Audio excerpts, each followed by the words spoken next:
नाजरीन अस्सलाम वालेकुम, खुश आमदीद to my channel Ashrafi Islamic studio. नाजरीन, आज हम कई हदीसों की रोशनी में कुछ बातों पे ज़िक्र करेंगे, कुछ बातों का ज़िक्र करेंगे।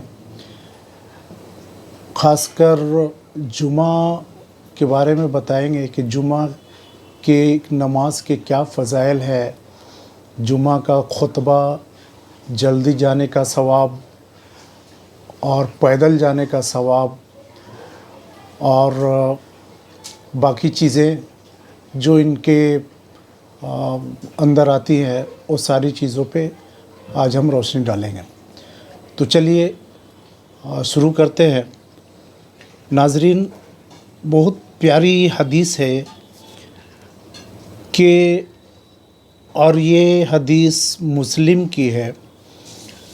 हज़रत अबू हुरैरा से रिवायत है कि रसूल सल्लल्लाहु अलैहि वसल्लम ने इरशाद फरमाया, जो शख्स अच्छी तरह वज़ू करता है, फिर जुमा की नमाज के लिए आता है, खूब ध्यान से खुतबा सुनता है और खुतबा के दौरान खामोश रहता है, उस जुमा से गुज़श्ता जुमा तक और मज़ीद 3 दिन के गुनाह माफ़ कर दिए जाते हैं। और जिस शख्स ने कंकरियों को हाथ लगाया, यानी दौरान खुतबा उनसे खेलता रहा या चटाई कपड़े वगैरह से खेलता रहा, तो उसने फ़जूल काम किया और उसकी वजह से जुमा का ख़ास सवाब ज़ाय कर दिया गया। दूसरी हदीस हज़रत अबू अय्यूब अंसारी रज़ियल्लाहु ताला अन्हु से रवायत है और ये हदीस हमें बताती है कि जुमा के दिन गुस्ल करना, खुशबू लगाना और अच्छे कपड़े पहनना, इन सब की क्या फ़जीलत है और सफ़ों में दूसरों को तकलीफ़ पहुंचाते हुए दूसरों के कंधे के ऊपर से फलांगता हुआ आगे बढ़ना उसकी ममानियत है। तो चलिए जानते हैं। हज़रत अबू अय्यूब अंसारी फरमाते हैं कि मैंने रसूल सल्लल्लाहु अलैहि वसल्लम को ये इरशाद फरमाते हुए सुना, जो शख्स जुमा के दिन गुस्ल करता है, अगर खुशबू हो तो उसे भी इस्तेमाल करता है, अच्छे कपड़े पहनता है, उसके बाद मस्जिद जाता है, फिर मस्जिद आकर अगर मौका हो तो नफल नमाज पढ़ लेता है और किसी को तकलीफ़ नहीं पहुंचाता, यानी लोगों की गर्दनों के ऊपर से फलांगता हुआ नहीं जाता। फिर जब इमाम खुतबा देने के लिए आता है तो उस वक्त से नमाज होने तक खामोश रहता है, यानी कोई बातचीत नहीं करता। तो ये अमाल उस जुमा से गुज़श्ता जुमा तक के गुनाहों की माफ़ी का ज़रिया होता है। अल्हम्दुलिल्लाह।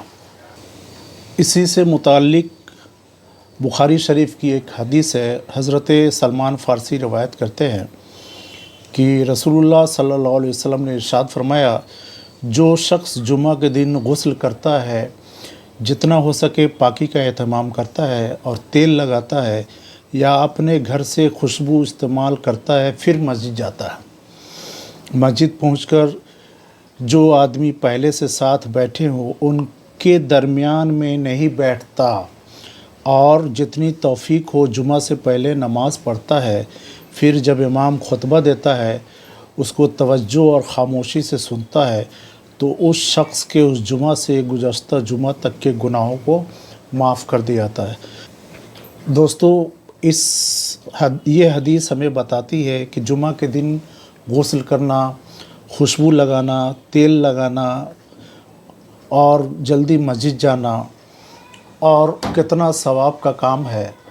और पहले एक और चीज़ हमने जाना है कि पहले से बैठे लोगों के बीच जगह बनाना, खामखा उन लोगों को तकलीफ़ देना, कंधों को फलांगते हुए आगे बढ़ना, इन सबों की तरदीद की गई है।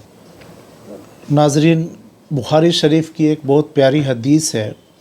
हज़रत अबू हुरैरा फरमाते हैं कि रसूलुल्लाह सल्लल्लाहु अलैहि वसल्लम ने इरशाद फरमाया, जब जुमा का दिन होता है, फ़रिश्ते मस्जिद के दरवाज़े पे खड़े हो जाते हैं, पहले आने वाले का नाम पहले, उसके बाद आने वाले का नाम उसके बाद लिखते हैं।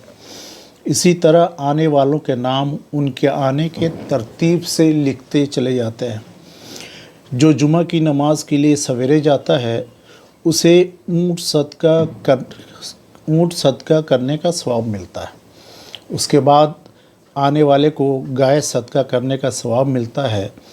उसके बाद आने वाले को मेंढा, उसके बाद वाले को मुर्गी, उसके बाद वाले को अंडा सदका करने का सवाब मिलता है। जब इमाम खुतबा देने के लिए आता है तो फरिश्ते अपने वो रजिस्टर जिनमें आने वालों के नाम लिखे गए हैं लपेट देते हैं और खुतबा सुनने में मशगूल हो जाते हैं। नाज़रीन, इस हदीस से हमने जाना कि जुमा के दिन पहले तैयार होकर के, नहा धो कर के, खुशबू लगा कर के पहले जाने का क्या सवाब है और उसके बाद जाने का क्या सवाब है, और जो सबसे आखिर में जाते हैं खुतबा देते वक्त, उनका नाम तो रजिस्टर में फ़रिश्ते लिखते ही नहीं हैं। यानी वो जो ये सदका करने का सवाब सबों को मिला, वो शख्स जो सबसे लास्ट में, सबसे आखिर में पहुंचा, वो इससे महरूम रह गया। नाज़रीन, आज का ये वीडियो उम्मीद करते हैं कि आप लोगों को जुमा के बारे में अच्छी सीख देगा और जुमा के फ़ज़ाइल, गुस्ल, मिसवाक करना, जल्दी पहुंचना, इन बातों को आप अच्छी तरह समझ लिए होंगे। दोस्तों, आज का ये वीडियो बस यहीं तक। अगर आपको ये वीडियो पसंद आया हो तो एक लाइक एंड सब्सक्राइब ज़रूर करें। इससे क्या होगा कि हमारा इस तरह का वीडियो आप तक पहुंच सकेगा। अल्लाह हाफिज़, शब बख़ैर।